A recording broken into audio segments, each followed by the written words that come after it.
Kayo po ba mga bossing ko ay isa sa mga nakakapansin na maaaring parang ikaw ay paborito ng kamalasan? Ako po ay may tuturo sa inyo na isa sa mga pamamaraan upang sa ganon, goodbye kamalasan na po kayo mga bossing. Ano po ang mga simple natin na mga pamamaraan na pwede nating gamitin pampaswerte?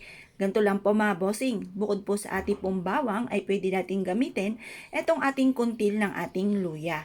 Ito po isa sa mga subok na napakaswerte sa pamamagitan ng luya. Ano pa kung gagamitin natin ito? Ang kuntil mga bossing. Ito yung pinakasibol mga bossing ko ng luya. Kapag nakakita kayo ng ganito, huwag niyong itatapon. Ito po ay gamitin nating mutya or kaya anting-anting mga bossing. Para layuan tayo ng mga masamang espiritu at para tayo layuan din ng mga toxic sa buhay po natin. Ngayon po mga bossing, ito po yung ating luya. Ang gagawin lamang po natin, kunin nyo po siya at pagkatapos kumuha ka ng isang platito at ilagay nyo po ang kuntil ng ating luya.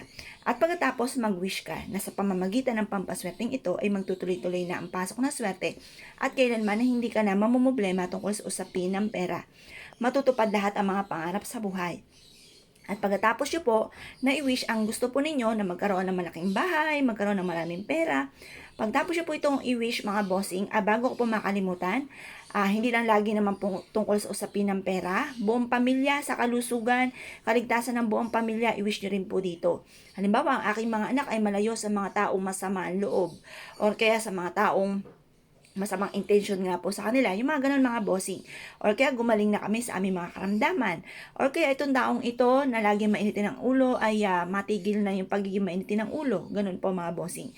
Ngayon po mga bossing, pagtapos nyo po mag-wish, ibilad nyo lang ito sa sinag ng araw sa umaga ng mga 6:30 or kaya po yung alas 7. Matatapos ito hanggang alas 8. Ibilad nyo po siya. Pagkatapos nyo siya ibilad, ipasok nyo po siya sa CR na nakalagay sa platito mga bossing. Pagtapos, hayaan nyo lang po dito mga bossing ko at mapapasin ninyo na kung dati-dati ay lagi may mga pagtatalo, lagi na lang may kamalasan, eto ay mapapasin nyo, lagi ka namang i-aadya ko sa lagi kay suswertihin. Kung naniniwala po kayo, subukan nyo po ito. Proven po ito mga bossing. Kayo mismo makakapansin na parang instant na kayo minamalas ay puro swerte ang dumarating po sa buhay po ninyo. Ngayon po mga bossing, bukod po sa ating sipag at tiyaga, kung ang malas ay tungkol sa pera, sipag at tiyaga, double time sa pagkayod, subukan nyo po ito at ito po ay mapapasin ninyo na lagi kang iaadya naman kung saan lagi kayo suswertihin.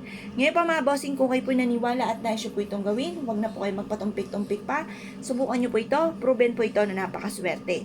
Tapos, lagi nyo po sasabihin na swerte ako, makakamit ko na lahat ang mga pinapangarap ko, ito mga pagsubok na ito ay pagdadaanan ko lamang at hindi ko tatambayan. Makakamit ko lahat ang mga pinapangarap, magkakaroon ako ng napakaraming pera.